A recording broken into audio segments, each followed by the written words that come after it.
गृह मंत्री जी, सीएए कब लागू होगा? तो इस पर कोई टाइमलाइन आप कह सकते हैं कि कब होगा? मैं फिर से कहता हूं, सीएए ये देश का कानून है, पत्थर पर लकीर है, ये वास्तविकता है, ये लागू होगा ही होगा और इस चुनाव के पहले होगा। आप आज से 5-10 साल बाद किसको विपक्ष देखते हैं? 10 साल आपने पूछा, इसलिए मैं मेरा एक आकलन कह रहा हूं, 10 साल तक तो मोदी ही है।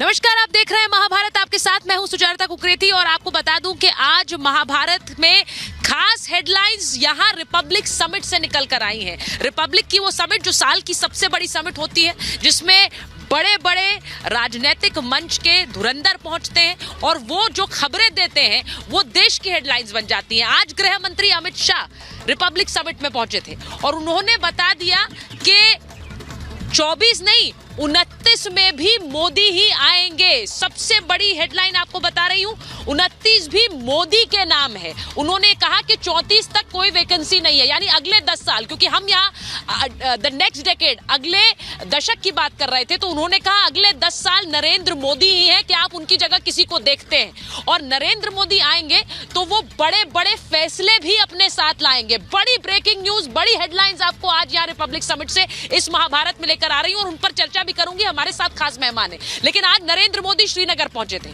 और श्रीनगर वो पहुंचे हैं 370 हटने के बाद। वो फैसला जो कभी किसी ने देश में सोचा नहीं, दशकों तक के, पीढ़ियों तक के लिया जाएगा और यहां 370 हटेगा। हटने के बाद हकीकत खुद प्रधानमंत्री नरेंद्र मोदी आज उसके गवाह बने श्रीनगर पहुंचकर। अब जब नरेंद्र मोदी 10 साल होंगे, क्योंकि अमित शाह ने यही कहा, अगर आने वाले 10 साल होंगे तो वो बड़े बड़े फैसले कौन से होंगे आपको बताती हूं। बड़ा ऐलान जो आज गृह मंत्री अमित शाह ने किया, पहला ऐलान, उन्होंने कहा चुनाव से पहले देश में सीएए लागू होगा। सीएए को कोई रोक नहीं सकता है, कोई ताकत नहीं रोक सकती है, पत्थर पर लकीर है, सीएए आकर रहेगा। दूसरी बड़ी हेडलाइन जो अमित शाह ने दी है, बीजेपी मानती है एक कानून बहुत जरूरी है, कश्मीर से कन्याकुमारी तक यूसीसी हो और सिविल कोड हमारा प्रण है, इसे हम पूरा करेंगे। यानी दूसरा बड़ा निर्णय, जब सरकार में आएंगे बीजेपी और नरेंद्र मोदी, तो बड़ा निर्णय क्या होगा। तीसरी बड़ी खबर, ब्रेकिंग न्यूज आपको बता रही हूं, मोदी की तीसरी पारी में नक्सलवाद का खात्मा, ये गृह मंत्री अमित शाह ने कहा।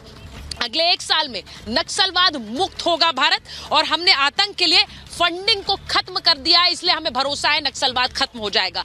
और चौथी बड़ी खबर, 2029 में फिर मोदी, यानी अब 24 की बात नहीं कर रहे हैं, वो 29 की बात कर रहे हैं। 10 साल तक मोदी ही है, ये मेरा आकलन है। उन्होंने कहा जो परफॉर्म करेगा, देश चलाने का अधिकार उसे ही होगा, देश ही अधिकार देगा और बाकी लोग विपक्ष में बैठेंगे। तो ये 4 बड़ी खबरें जो बताती हैं कि अगला कार्यकाल और उसके बाद का कार्यकाल, क्योंकि यही अमित शाह कह रहे हैं, क्या लेकर आएगा। एक रिपोर्ट देख लीजिए।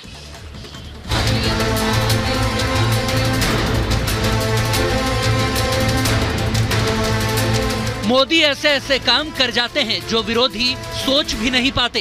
क्या कुछ साल पहले तक किसी ने सोचा होगा कि जम्मू कश्मीर से आर्टिकल 370 हट सकता है, लेकिन मोदी ने वो कर दिखाया। और 370 हटने के बाद पहली बार पीएम मोदी श्रीनगर पहुंचे तो तस्वीर बदल गई। जहां कभी खौफ का साया होता था, अब वहां तिरंगा लहराने लगा है, करोड़ों की सौगात मिल रही है, विकास की बयार बह रही है। कुछ परिवारों के फायदे के लिए जम्मू कश्मीर को जंजीरों में जकड़ दिया गया था। आज 370 नहीं है, इसलिए जम्मू कश्मीर के युवाओं की प्रतिभा का पूरा सम्मान हो रहा है। दशकों तक सियासी फायदे के लिए कांग्रेस और उसके साथियों ने 370 के नाम पर जम्मू कश्मीर के लोगों को गुमराह किया, देश को गुमराह किया। मोदी की जम्मू कश्मीर यात्रा से माहौल बदल गया है। 370 हटाने वाले मोदी ने अगले चुनाव में बीजेपी के लिए 370 सीटों का टारगेट रखा है, क्योंकि 24 में मोदी को बम्पर बहुमत चाहिए, तभी तो एनडीए 400 पार का नारा दिया है। लेकिन ये कैसे मुमकिन होगा? रिपब्लिक के मंच पर खुद मोदी के योद्धा और देश के गृह मंत्री अमित शाह ने बताया, प्रधानमंत्री जी ने 370 सीट की टारगेट फिक्स की है और एनडीए का अपना टारगेट 400 का है। सवाल मेरा यह है अमित शाह जी कि ये जो टारगेट है, ये लक्ष्य जो है, ये सेंटिमेंट्स को लेकर है, उसके आधार पर है, या फिर कोई state to state detailed political mapping भी की गई है? देश भर में आज नरेंद्र मोदी जी को, भारतीय जनता पार्टी को, एनडीए को मिल रहा है। मैं देश के कोने कोने में गया हूं। चुनाव के पहले ही मैंने 136 सीटों का विजिट करा है। मैं आपको बता सकता हूं कि देश के कोने कोने से नरेंद्र मोदी जी के समर्थन में जनता खड़ी है। इसी के आधार पर हमने 370 के आंकड़े का लक्ष्य रखा है, 400 पार के आंकड़े का लक्ष्य रखा है। टीम मोदी का टारगेट बहुत बड़ा है, इसलिए बहुमत भी बड़ा होना चाहिए, क्योंकि अगले टर्म में मोदी कई बड़े फैसले लेने वाले हैं। उनकी तीसरी पारी कई ऐतिहासिक और बड़े फैसलों के नाम होने वाली है, जिसके हिंट वो पहले भी दे चुके हैं। हम राजनीति के लिए नहीं, राष्ट्र नीति के लिए निकले हैं। मैं बीजेपी सरकार का तीसरा टर्म सत्ता भोग के लिए नहीं मांग रहा हूं। मैं राष्ट्र का संकल्प लेकर निकला हुआ व्यक्ति हूं। क्या जून से शुरू होने वाले नई सरकार के टर्म में मोदी के टारगेट पर आतंकवाद और नक्सलवाद होगा, तो एक देश एक कानून, एक देश एक चुनाव जैसे बड़े फैसले भी देश देखेगा। मगर 24 के चुनाव से पहले ही देश में सीएए लागू हो जाएगा। रिपब्लिक के मंच पर शाह ने मोदी का प्रण दोहराकर ये बड़ा ऐलान कर दिया। मैं फिर से कहता हूं, सीएए ये देश का कानून है, पत्थर पर लकीर है, ये वास्तविकता है, ये लागू होगा ही होगा, और इस चुनाव के पहले होगा। यूनिफॉर्म सिविल कोड सिर्फ भारतीय जनता पार्टी का एजेंडा नहीं है। भारतीय जनता पार्टी का एजेंडा तो है ही। जब से हमारी पार्टी की स्थापना हुई 1950 से, तब से हम कहते हैं कि हम पावर में आएंगे तो यूनिफॉर्म सिविल कोड इस देश के अंदर लाएंगे। मैंने कहा है, पहले भी कहा है कि 3 साल के अंदर, आने वाले 3 साल के अंदर, इसका मतलब मोदी 3 में देश नक्सलवाद से पूर्णतया मुक्त हो जाएगा। इसमें कोई संशय रखने की जरूरत नहीं। 3 साल मोदी ने अगली पारी का टारगेट सेट कर लिया है। हर बड़ा मुद्दा, हर बड़ा फैसला मोदी करने वाले हैं। जल्द ही सीएए लाने की तैयारी है, तो अगली पारी में यूसीसी से लेकर कई चौंकाने वाले फैसलों की बारी है, क्योंकि 24 में 400 पार वाली मोदी की जीत बड़ी भारी है। Bureau report, Republic Bharat. आपने सुना कि रिपब्लिक समिट में गृह मंत्री अमित शाह ने क्या कहा, और बड़े फैसलों का ये अगली सरकार होगी, क्योंकि वो कह रहे हैं कि 34 तक नरेंद्र मोदी को हटाने वाला कोई नहीं है। मैं बता दूं, मेरे साथ यहाँ सुशील पंडित जी हैं, राजनीतिक विश्लेषक हैं, कश्मीरी एक्टिविस्ट हैं और खुलकर अपनी बात कहते हैं। मेरे साथ यहाँ पर जब मैंने आपको ये भी कहा कि अमित शाह आज रिपब्लिक समिट में बोले, तो उन्होंने जो बड़ी बातें कही हैं उस पर बात करने के लिए रोमेश सब्बरवाल जी हैं, कांग्रेस के नेता हैं, प्रीति पांडे जी हैं, राजनीतिक विश्लेषक हैं, आप अक्सर महाभारत में उन्हें देखते हैं, हाजी महमूद रंगरेज हैं, इस्लामिक स्कॉलर हैं। मैं एक बार ये भी बताऊं कि हमारे साथ एडवोकेट असगर खान जुड़ रहे हैं बाहर से, और साथ ही बीजेपी के प्रवक्ता राजीव जेटली हैं। राजीव जेटली जी, मैं आपके पास आऊं उससे पहले जरा एक बार यहाँ पर बात कर लूं, क्योंकि मेरे साथ जो मेहमान जुड़े हुए हैं वो उस वक्त वहां मंच पर अमित शाह को सुन भी रहे थे जब उन्होंने गृह मंत्री ने बड़ी बात कही है। मैं सुशील जी आपसे पूछ रही हूं, 370 जब हटा तक किसी ने नहीं सोचा था हटेगा, वो हट गया है। अगला साल गृह मंत्री कह रहे हैं 34 तक नरेंद्र मोदी को हटाने वाला कोई नहीं है। आपको लग रहा है अगला जो टर्म होगा, जैसा वो कह रहे हैं, वो बड़े फैसलों? जी, 370 एक बहुत बड़ा फैसला था। मुझे लगता है कश्मीर को लेके 2 बड़े फैसले एक साथ हुए हैं और दूसरे की कई बार अनदेखी हो जाती है, और ये दोनों फैसले उन 2 मोटी बड़ी बेड़ियों को खोलते हैं जिन्होंने कश्मीर को जकड़ा हुआ था। राज्य को केंद्र शासित प्रदेश में बदलना, उसका पुनर्गठन करना, ये एक बहुत बड़ा फैसला था। इससे अब केंद्र सीधे सीधे वहां की कार्रवाई पर निगरानी रखे हुए है। वहां पर project delays, time overruns, cost overruns, corruption, इन सब चीजों और ट्रबल शूटिंग, इसमें जो बर्बादी होती थी वो रुक रही है।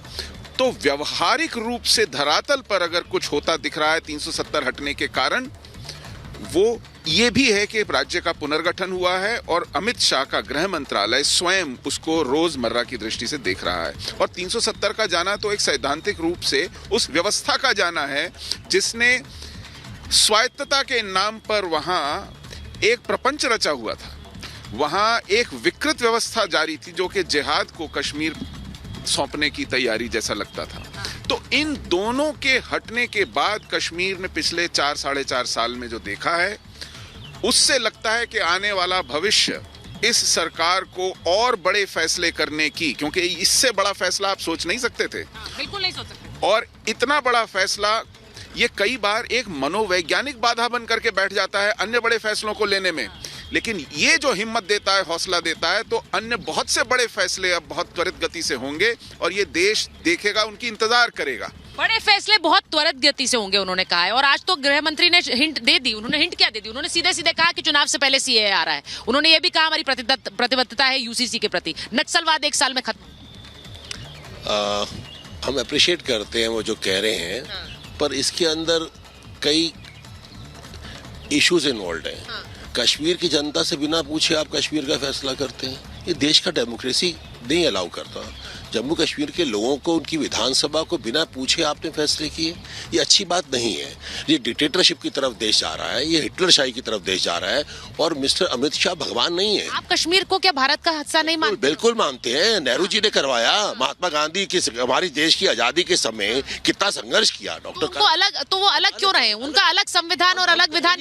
हम कह ही नहीं रहे अलग रहे, हम तो कह रहे हम नहीं जोड़ा। नहीं तो आप तो कह रहे हैं कि कैसे कर दिया? मैं कह रहा हूँ कि बाकी पब्लिक से, बाकी विधानसभा से बिना पूछे किया है। एक प्रॉपर फेडरल सिस्टम है इस कंट्री का, उसको तरीके से करना चाहिए था, जो भी करना चाहिए। ये थोड़ा है कि आप जहाँ बैठकर दिल्ली में बैठकर कुछ भी कर दीजिए। देश का हिस्सा है कश्मीर, उसी देश की संसद ने फैसला लिया। दैट इज राइट, मैं मना नहीं कर रहा, पर बातचीत करने में तो कोई दिक्कत नहीं है ना।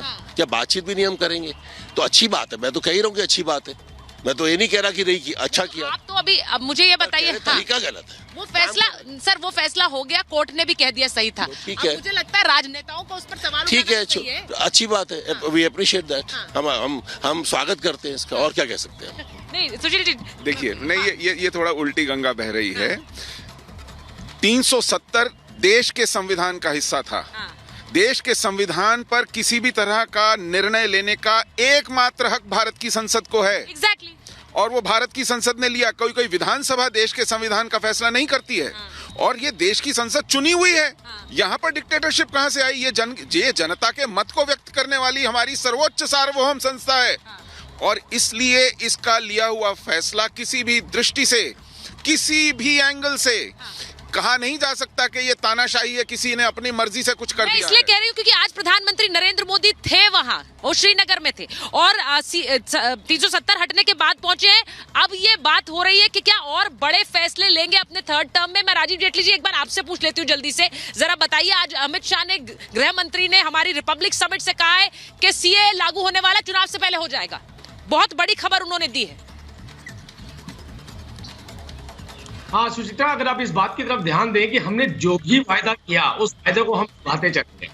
अरे कई मखौल बनाया गया, हमारा मजाक उड़ाया गया भगवान राम मंदिर के ऊपर भी, लेकिन हमने वो वायदा भी करके निभाया।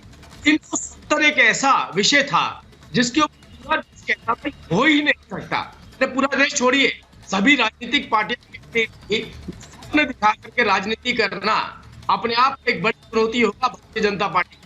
लेकिन 370 को भी हमने हटा करके दिखाया। अरे इसको भी छोड़िए, आप ये देखिए, अगर कोई व्यक्ति, कोई राजनीतिक पार्टी इस बात को कहता है कि भारतीय जनता पार्टी के उठाए हुए कश्मीरियों के लिए बेहतर नहीं है, तो आप इसका अंदाजा लगाइए कैसे कश्मीर की कल्पना को करते हैं। तो वही कश्मीर चाहते हैं जिस कश्मीर के अंदर बर्फ की चादर के अंदर, सफेद बर्फ की चादर के अंदर खून के धब्बे नजर आते हैं। क्या ये वही कश्मीर चाहते हैं जिसमें बच्चों के ऊपर बच्चों की उंगलियां जो है वो टिगर के ऊपर रहती हो? क्या ये वही कश्मीर चाहते हैं? 127% यहाँ का मेडिकल एजुकेशन का बजट बढ़ा दिया गया, यहाँ किसानों का बजट बढ़ा दिया गया हो, इंफ्रास्ट्रक्चर का बजट बढ़ा दिया गया हो, मेडिकल कॉलेजेस आ रहे हो।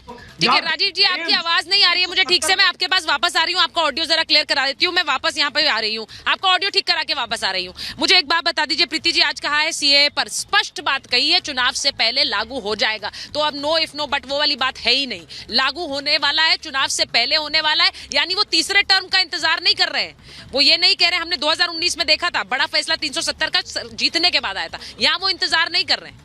सीए से पहले मैं कश्मीर में बोलूंगी, जो लोग ये बार बार बोलते हैं, आज कश्मीर की तस्वीरें आ रही हैं, जो वीडियोस आ रहे हैं, उसमें मुस्लिम महिलाएं ये बात कह रही हैं कि हम बहुत खुशकिस्मत हैं कि हमको प्रधानमंत्री मोदी जी जैसा प्रधानमंत्री मिला है। दूसरी चीज जो लोग ये कहते हैं कि कश्मीर की जनता से पूछे बगैर कश्मीर का फैसला कर दिया, तो आप कश्मीरी पंडितों को जनता नहीं मानते थे क्या? वो आज तक शिविरों में रहते, उनको जनता नहीं मानते थे क्या? उनको निकाल दिया, उनको जनता नहीं मानते क्या? वहाँ के नेताओं के बच्चे अमेरिका लंदन में पढ़ते हैं, जहाँ पे यूसीसी लागू है, वही यूसीसी का देश में विरोध, सीए का विरोध, पॉपुलेशन कंट्रोल पे विरोध। और सीए सबसे बड़ी बात, हम अपने गृह मंत्री की बात नहीं मानते, तो उन लोगों को जिनको अपने गृह मंत्री पे विश्वास नहीं, अपने प्रधानमंत्री पे विश्वास नहीं, उनको विश्वास उन लोगों के ऊपर जो देश के विरोध वाले देश हैं, जैसे पाकिस्तान हो गया, चाइना हो गया, और भी कंट्रीज जो भारत के खिलाफ हमेशा एक प्रोपेगेंडा गढ़ती रहती हैं। जब आज गृह मंत्री ने साफ साफ कह दिया कि भाई आप सीए में किसी का हक छीन नहीं रहे हैं, आप किसी का हक दे रहे हैं। और हक इसलिए दे रहे हैं क्योंकि अगर प्रीति पांडे बांग्लादेश में और पाकिस्तान में जन्मी होती तो किसी के साथ बलात्कार भी हो सकता था, कन्वर्जन भी हो सकता था, हमारे सामने हमारे घर की छोटी भाई बहनों को उठाया भी जा सकता था, कुछ भी किया जा सकता था। और वो सिर्फ इसके लिए क्योंकि मैं एक विशेष समुदाय से नहीं आती।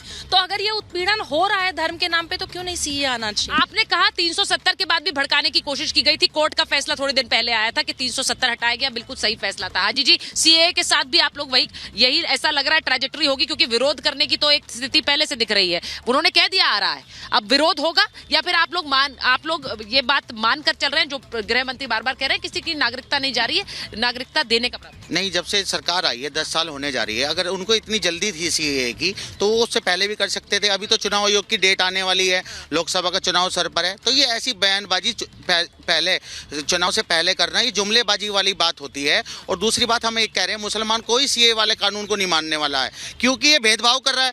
अरे जब आप मानने ही नहीं वाले, बिल्कुल, क्यों देश के कानून को नहीं मानेंगे? नहीं मानेंगे ना, मगर देश का कानून बनेगा जब भी तो मानेंगे ना। तो आप वो तो कह रहे हैं कानून बनेंगे, वो कह रहे हैं कि चुनाव से पहले कॉन्फिडेंस लिया आपने, राय चुनाव से पहले आ जाएगा, अपने लोगों से सुझाव लिया, किसान कानून क्यों वापस लेना पड़ा? देश की संसद तय करेगी, तो देश की संसद कौन चुन रहा है? देखिए, जो देश की संसद कौन, सरकार कौन चुनता है? अब संसद में कोई भी ऐसा सदन नहीं लगने वाला जो स्पेशल हो, और उसमें वो जो है पास हो चुका है सर, राष्ट्रपति के हस्ताक्षर हो चुके हैं, किस कानून की बात कर रहे हैं? पूरा प्रोसेस हो चुका है। अगर हो गया है तो सरकार इतनी जल्दीबाजी में क्यों? करके दिखाए ना, बात कर ही रहे हैं, राष्ट्रपति के हस्ताक्षर हो गए, पूरा प्रोसेस हो चुका है। बात करना और जमीन पर उसको जो है लागू करना, वो दोनों बहुत बड़ी। आप ये क्यों कह रहे हैं हम लागू नहीं होने देंगे? वो तो हो गया, प्रोसेस पूरा हो गया। हम उसका विरोध करेंगे, उसका सड़क से लेके क्यों करेंगे? क्यों जाएंगे? नहीं, आप मुसलमान क्यों नहीं आप मुसलमानों को? हाजी जी का नुकसान, हमारा देश क्या हाजी जी का नुकसान क्या है? नहीं, मेरा नुकसान ये है कि अगर कोई हमारा भाई पाकिस्तान में भी रहता है मुसलमान, या बांग्लादेश में रहता है, या अफगानिस्तान में रहता है, वहाँ पर माइनॉरिटी नहीं, पाकिस्तान में रहना माइनॉरिटी नहीं है नहीं, तो ये कौन सा भेदभाव नहीं हो? माइनॉरिटीज के साथ भेदभाव है ना, माइनॉरिटीज बिल्कुल हो रहा है भेदभाव। तो मान रहे ना आप माइनॉरिटी, तो वो माइनॉरिटी नहीं है उस देश में, कैसे कर दे? कैसे कर दे? बांग्लादेश में बांग्लादेश में ये भेदभाव इसलिए, पहले तो यहाँ मुस्लिम्स का चैप्टर है ही नहीं। बार बार जब माइनॉरिटी की हम बात करें तो मुस्लिम कहाँ से आई माइनॉरिटी में बाहर के? वो तो जो 6 लोगों की बात हो रही है मुस्लिम है ही नहीं ना, तो सिख है, ईसाई है, बौद्ध है, पारसी है। भैया इसलिए ये हो रहा है क्योंकि 1951 में एक छोटा सा एग्जांपल, बांग्लादेश में 28% हिंदू थे, आज 8% है। तो ये जाते कहाँ है? आसमान निगल लेता है, धरती के अंदर पताल में चले जाते हैं।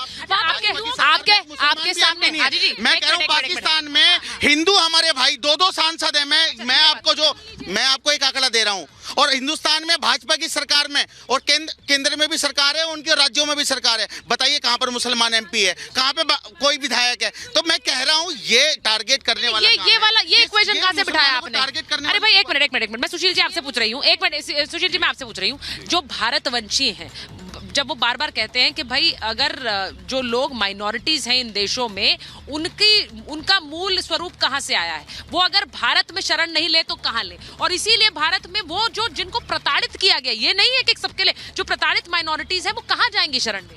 बिल्कुल, ये राइट ऑफ इक्वालिटी की बात कर रहे हैं कि सबके साथ बराबरी होनी चाहिए। भाई इस देश में अल्पसंख्यकों के लिए विशेष कानून है कि नहीं है?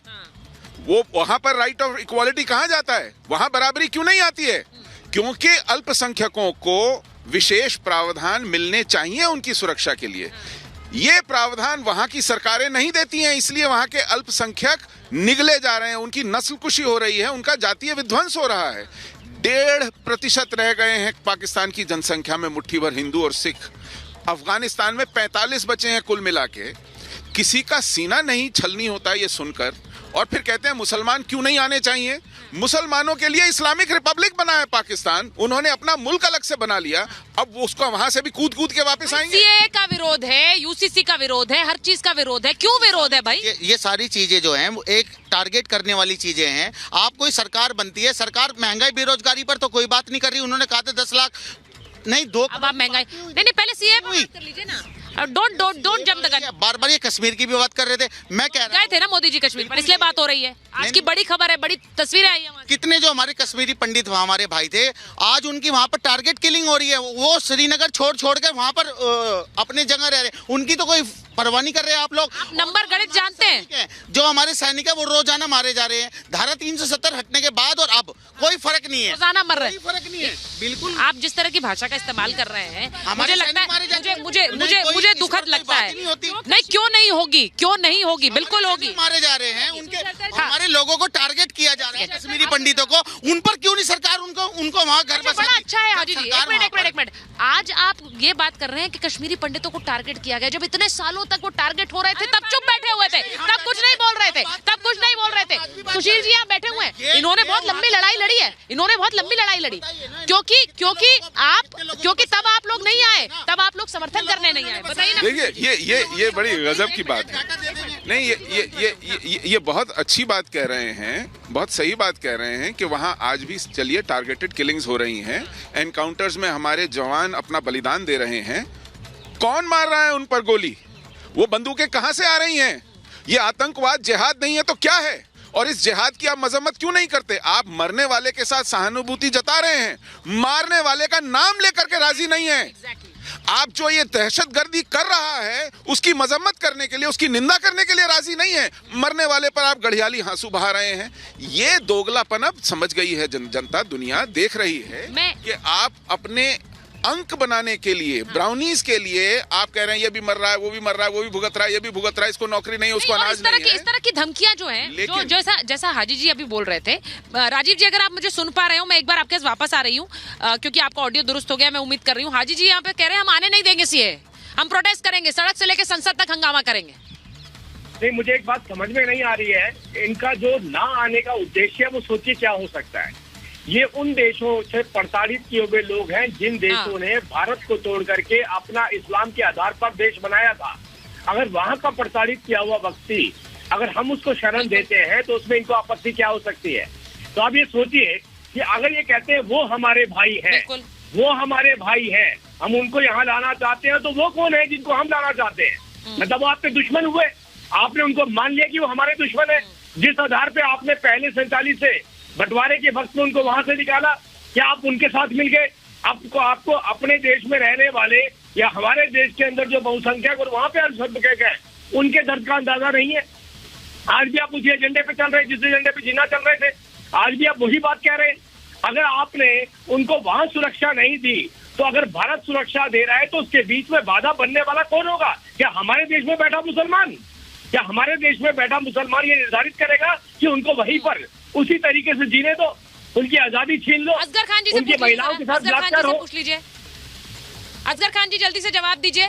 मैं आपसे पूछ रही हूँ यूसीसी पर भी, मैं आपसे पूछ रही हूँ सीएए पर भी। मैं उम्मीद कर रही हूँ आप पढ़े लिखे वकील हैं, आप ये नहीं कहेंगे जो हाजी जी ने कहा है कि भाई वो हम सड़क पर उतरेंगे।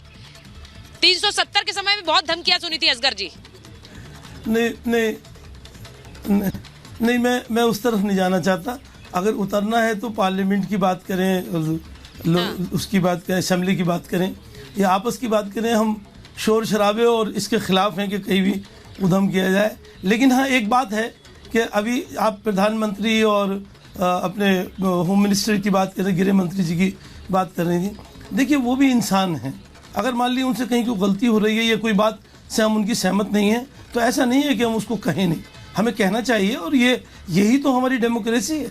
और जो वो कह रहे हैं कि ये पत्थर की लकीर है, क्या वो जगह, देखिए ये डेमोक्रेसी नहीं है, ये डिक्टेटरशिप है। अगर मैं ये कहूँ ये पत्थर की लकीर है साहब, ऐसा तो हो नहीं है, तो ये डिक्टेटरशिप है। ये नहीं, कहते हैं डिक्टेटरशिप है।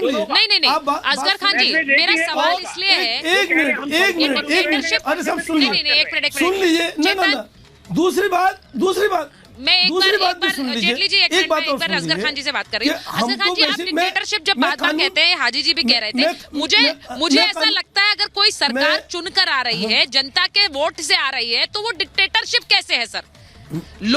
लोगों का समर्थन मिला इस सरकार को बड़े फैसले लेने के लिए, और इसीलिए जब 370 और 400 की वो बात करते हैं, अमित शाह जी ने कहा एब्सोल्यूट मेजॉरिटी की बात कर रहे हैं। नहीं, हाँ भाई, अगर आप ये कहते हैं कि ये पत्थर की लकीर है, ना किसी से पूछेंगे ना कुछ करेंगे, कहाँ पे डिक्टेटरशिप ही तो हुई है। एक चीज और मैं आपको बता दूं, एक बात और सुन लीजिए, रेस और मजहब की लकीर नहीं है असगर जी, यू आर अ लॉयर, आप ये बात अच्छी तरह जानते हैं कि डेमोक्रेसी फंक्शन कैसे करती है। अच्छा, मेरी आप इसे बार-बार पत्थर की लकीर और ऑटोक्रेसी क्यों कह रहे हैं? और ये डिक्टेटर, ये अभी कहा आपने, कहा भाई कैसे है, सुनिए ना, मैं आपसे पूछ रही हूँ कैसे है, चलाइए आप उसको सुनिए ना। उन्होंने कहा कि ये पत्थर, अरे भाई अभी कहा गृह मंत्री जी ने कि ये पत्थर की लकीर है, अगर नहीं कहा तो आप दोबारा चला के देख लीजिए। उन्होंने कहा ये पत्थर की लकीर है, पत्थर के लकीर का मतलब नहीं, क्यों कहा है? सुन लीजिए, इसलिए कहा है क्योंकि सीए कानून देश की संसद में पास हुआ है, वहां से पास होने के बाद राष्ट्रपति के हस्ताक्षर हुए हैं, और ये डेमोक्रेटिक प्रोसेस फॉलो करके हुआ है, तो इसे तानाशाही और ऑटोक्रेसी कहना बिल्कुल गलत है। वो इसलिए कह रहे हैं पत्थर पर लकीर है क्योंकि ये कानून पास हो गया है, तो मिस इंटरप्रेट मत करिए, दो बातें अलग अलग है। और आप लॉयर हैं, आप जानते हैं खबरों को कैसे पलटना है, लेकिन मैं पलटने नहीं दूं। एक मिनट, मुझे नहीं मालूम। मैं एक बार बड़ी खबर बता रही हूँ असगर जी, आ रही हूँ आपके पास। बड़ी खबर, प्रधानमंत्री नरेंद्र मोदी का पोस्ट आया है, उन्होंने कहा आज शाम 8:30 बजे मैं रिपब्लिक समिट में जा रहा हूँ, रिपब्लिक पर बोलने जा रहा हूँ, और भारत द नेक्स्ट डेकेड पर अपनी बात रखने जा रहा हूँ। अगले 10 सालों का क्या खाका रहेगा उस पर बात रखने जा रहा हूं, एक विकसित भारत कैसा होगा उस पर बात रखने जा रहा हूं। आप लोग सब जुड़िएगा रिपब्लिक के साथ। प्रधानमंत्री की पोस्ट आई है, वो दिखा रही हूं आपको। प्रधानमंत्री ने अभी एक्स पर पोस्ट किया है कि वो 8:30 बजे रिपब्लिक की समिट में बोलने वाले हैं। तो आप लोग सब ध्यान रखिए प्रधानमंत्री का ये विजन, और चुनाव से पहले भारत के लिए वो क्या कल्पना रखते हैं उस पर अपनी बात रखेंगे शाम 8:30 बजे। मैं वापस आ रही हूँ, मुझे एक बार बताइए प्रीति जी, जब ये बार बार कह रहे हैं ऑटोक्रेसी है, तानाशाही है, मैंने इसीलिए कहा कि आज गृह मंत्री ने अपने साक्षात्कार में ये बात बताई कि 370 और 400 ऐसे ही नहीं बोला है, एक एब्सोल्यूट मेजॉरिटी जो बड़े फैसले लेने की शक्ति रखता है, और वो तभी रख पाएगा जब देश की जनता साथ देगी। और एक चीज और बता दूं, जब बार बार ये लोग कहते हैं कि तानाशाह, देश की जनता 2014 में, 19 में, 24 में अगर लगातार प्रधानमंत्री जी को चुनती है, तो ये उन लोगों के मुंह पे तमाचा है कि नहीं जो बार बार प्रधानमंत्री को हमेशा गिराने की कोशिश करते हैं। अरे भैया, संसद में अटल जी के एरा के टाइम पे खुद पूर्व प्रधानमंत्री मनमोहन सिंह जी ने बात कही थी कि सिखों की हालत जो हमारे नेबरिंग कंट्रीज उसमें बहुत बुरी है। आप जब भी सीए का कानून लाए उसमें सिखों को जरूर शामिल करें। तो मुझे तो समझ नहीं आता कि कांग्रेस कैसे इसका विरोध कर लेती है। मोदी जी ने तो इसका बस फीता काटा है। एक्चुअली इसकी जो संसद में कहा था वो मनमोहन सिंह ने कहा था, तो हम मनमोहन सिंह जी को इंटेलिजेंट नहीं मानते। और एक चीज और, अरे क्या आप लोग वीडियो ही नहीं देखते? कांग्रेस अब ये कहेंगे इन्होंने बोला ही नहीं, जाके घर जाके देखिएगा। दूसरी चीज, अगर कोई हिंदू लड़की, सिख लड़की, अगर बांग्लादेश से पाकिस्तान से सिर्फ इसलिए उठा ली जाती है और 50 साल 60 साल 70 साल के मौलवी से उसकी इसलिए शादी कर दी जाती है, मतलब कनपटी पे बंदूक रखे, क्योंकि वो उनके धर्म से नहीं आती, क्या करें उन बेटियों को मरने दे, उन बेटियों को मरना बचाएं।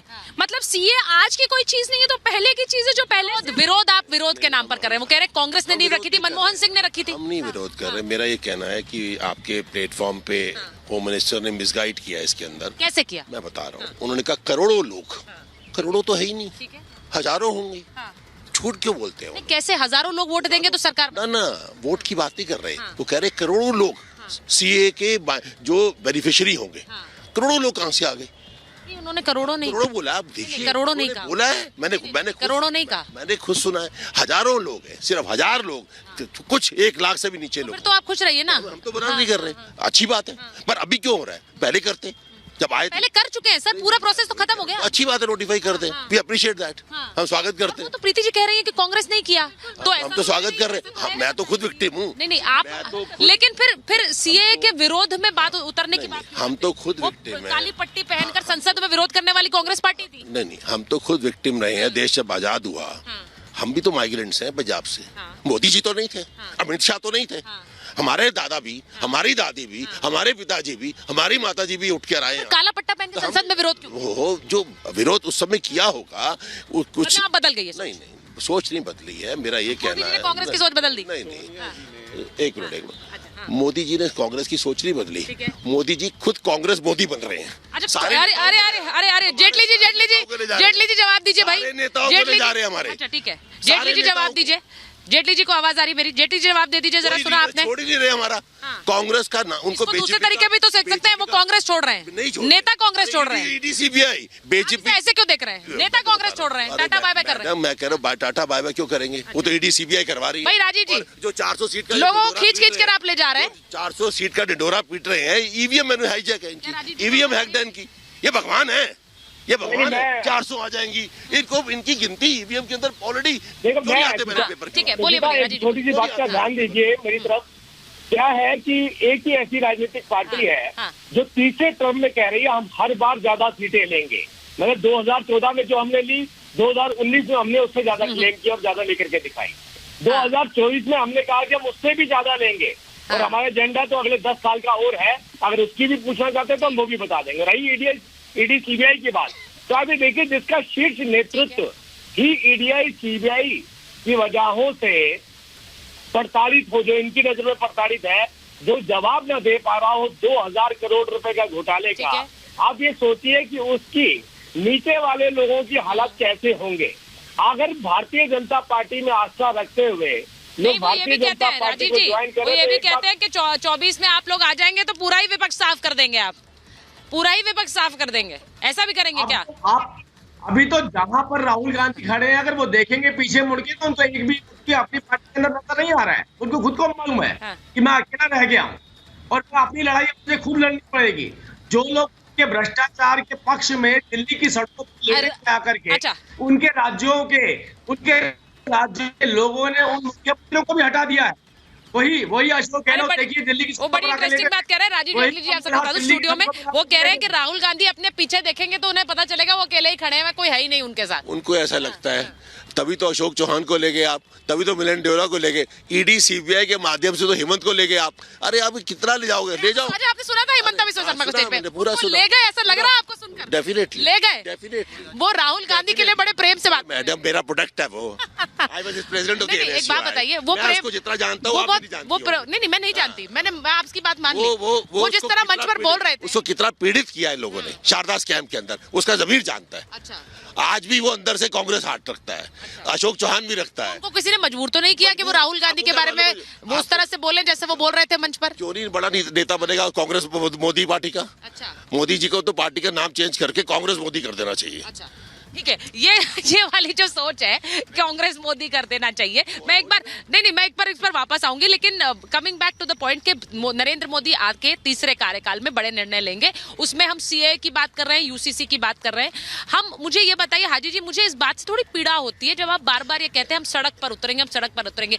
ये वाली धमकियां जो है 370 के टाइम पे भी दी गई थी। यार आपने देखा है श्रीनगर जब गए थे प्रधानमंत्री, तस्वीर देखी आपने, कश्मीरी युवाओं को सुना? बिल्कुल, मगर वो नहीं, किसान तो हमारे सड़कों पर आए थे। आप किसान पे आ गए, क्या बताओ वो क्या कानून वापस नहीं लेना पड़ा मोदी जी को? क्योंकि कोई भी कानून अगर आप बनाते हो पहले उस समाज को, सारे समाजों को लेकर उनको कॉन्फिडेंस लेना पड़ेगा आपको, और सारे नेता जितने भी विपक्षी पार्टी के नेता हैं उन सबसे बैठ के बातचीत होगी, तब कोई कानून बनाओगे तो वो लागू भी होगा। मगर जो है हमारा जो देश है वो कोई अनाथ आश्रम तो है नहीं कि कोई भी आ जाओ अनलीगल तरीके से। वैसे ही लोग हमारे यहाँ आते हैं और बम फोड़ लेते हैं हमारे, और उसमें टारगेट मुसलमान होते हैं। फिर तो वहाँ से जो पाकिस्तान की जो वो है जो आतंकवादी संगठन है वो तो फिर हमारे देश में कोई भी हिंदू बन के वहाँ से बता देगा मैं पीड़ित हूँ, और वो भारत में आ जाएगा, और यहाँ पर कोई घटना हो जाती है उसका जिम्मेदार कौन होगा? तो ये बहुत सारी चीजें हैं। इसी ये सिक्योरिटी पॉइंट ऑफ व्यू से कह रहे हैं, वो कह रहे हैं कि भाई वहाँ से आया हुआ कोई व्यक्ति हमारे यहाँ आ जाए, कोई घटना हो जाए, फिर आप सही बात कह रहे हैं। और जो भारत में ही रहते हैं, भारत का ही खाते हैं और भारत में जो बम फोड़ते हैं, ऐसे जब लोग हैं और जब उनको और उनके खिलाफ जब केस केस होता है सुप्रीम कोर्ट में, तो फिर भी ये सड़कों पे रहते हैं। मान लिया कि जो बाहर से आते हैं वो आतंकवादी हो सकते हैं, जो यहाँ, अरे हमें कुछ नहीं पता भाई साहब, आपको ही पता है। और देश की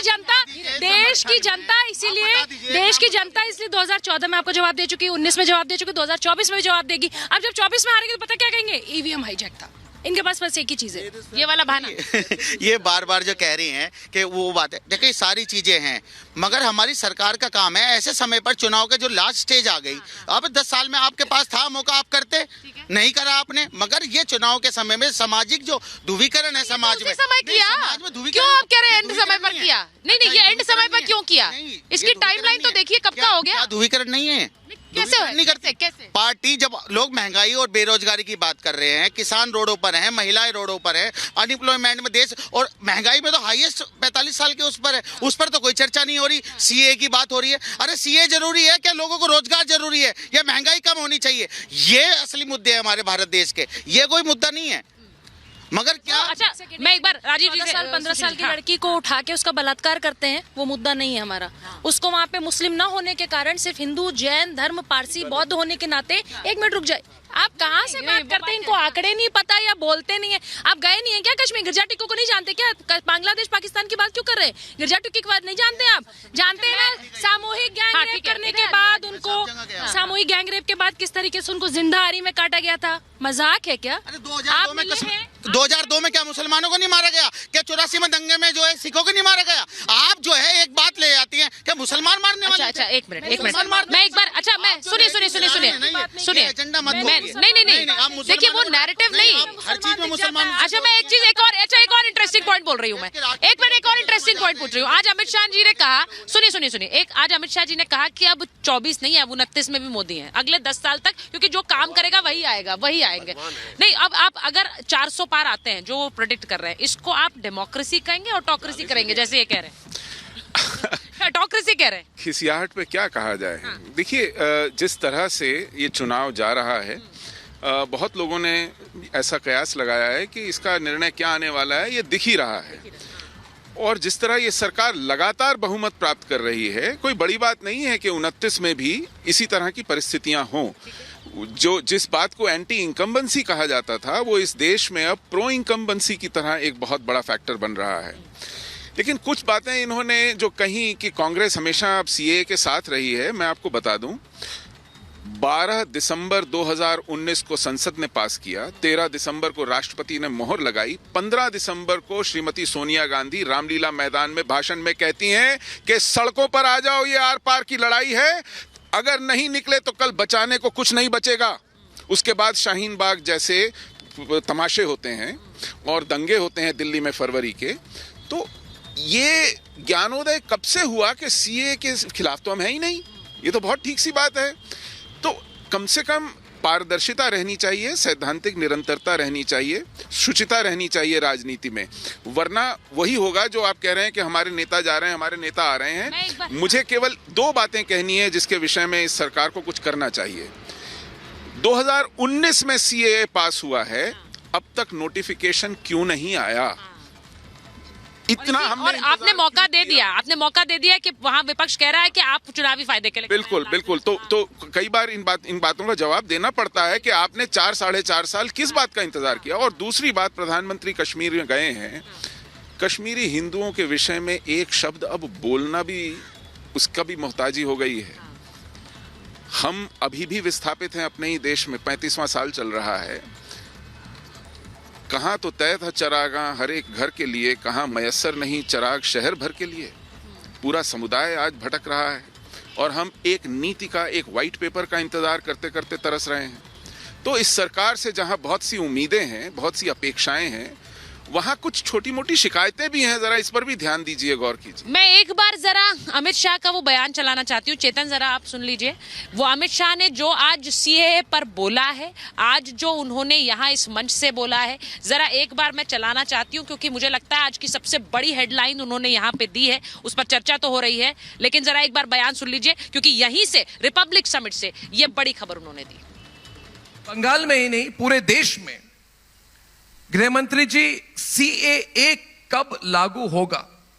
क्योंकि अब मॉडल कोड ऑफ कॉन्डक्ट कभी भी लागू हो सकता है और आपका बयान भी आ चुका है कि सीएए लागू होकर रहेगा, तो इस पर कोई टाइमलाइन आप कह सकते हैं कि कब होगा? मैं फिर से कहता हूं, सीएए ये देश का कानून है, पत्थर पर लकीर है, ये वास्तविकता है, ये लागू होगा ही होगा और इस चुनाव के पहले होगा। इस चुनाव के पहले होगा, इस चुनाव के पहले होगा। ये बहुत बड़ी बात कही आज। मैं तो ये कह सकता हूं कि ये हाहाकार हो गई। आपने जो बात अभी कही है, गृह मंत्री जी ने बहुत बड़ी बात हम सबके सामने प्रणव जी, तालियां बज गई, कोई धमाका नहीं। ये बात मैं 10 बार बता चुका हूं। नहीं, मगर आप चुनाव के पहले सीएए लागू होगा। इस देश का कानून है, इसको कोई नहीं रोक सकता। फैंटास्टिक। तो नोटिफिकेशन बस आने वाली है, फिर आपको लगता है नोटिफिकेशन तो बस आने वाली है? देखिए, हमें तो ब्रेकिंग न्यूज चाहिए ना। आपने इतनी बड़ी ब्रेकिंग न्यूज दी है। धारा 370 और अब uniform civil code, one nation one law, ये ऐसा मुद्दा है अमित शाह जी, जब भी हम कोई हमारे नेटवर्क पे इस पर बात करते हैं, हर बार मिनटों के अंदर ये सब्जेक्ट ट्रेंड करता है। यानी कि बहुत मास सपोर्ट है। आप इधर ही हमारे ऑडियंस को पूछ ले, यूनिफॉर्म सिविल कोड के लिए टाइडल वेव ऑफ सपोर्ट है। तो एक हर बार जब, और आपको नहीं, आप ही इस पर हमें क्लैरिटी देते। राज्यों में हो रहा है, अभी उत्तराखंड की बात हुई कि एक एक करके राज्यों में होगा, मगर कई लोग चाहते हैं कि जैसे ट्रिपल तलाक वो नेशनल लेवल पे चेंज की गई, तो यूनिफॉर्म सिविल कोड हमारे देश में कब आएगी? इस पर प्लान क्या है? इलेक्शन अनाउंस होने वाले हैं, उसके पहले आप अगर थोड़ी क्लैरिटी दे दे तो। दुर्भाग्यपूर्ण बात है कि यूनिफॉर्म सिविल कोड को जी धर्म के साथ जोड़कर दिखा गया है। मैं आज देश की जनता को बताना चाहता हूं कि यूनिफॉर्म सिविल कोड सिर्फ भारतीय जनता पार्टी का एजेंडा नहीं है। भारतीय जनता पार्टी का एजेंडा तो है ही।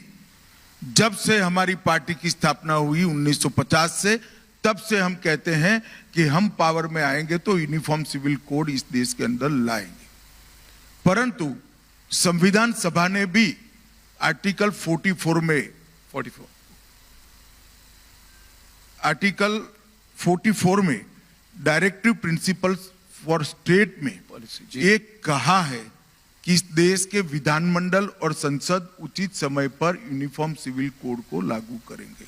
जी, अगर आप पंथ निरपेक्ष देश की कल्पना चाहते हैं, पंथ निरपेक्ष राज्य की कल्पना चाहते हैं, तो धर्म के आधार पर कानून कैसे हो सकता है?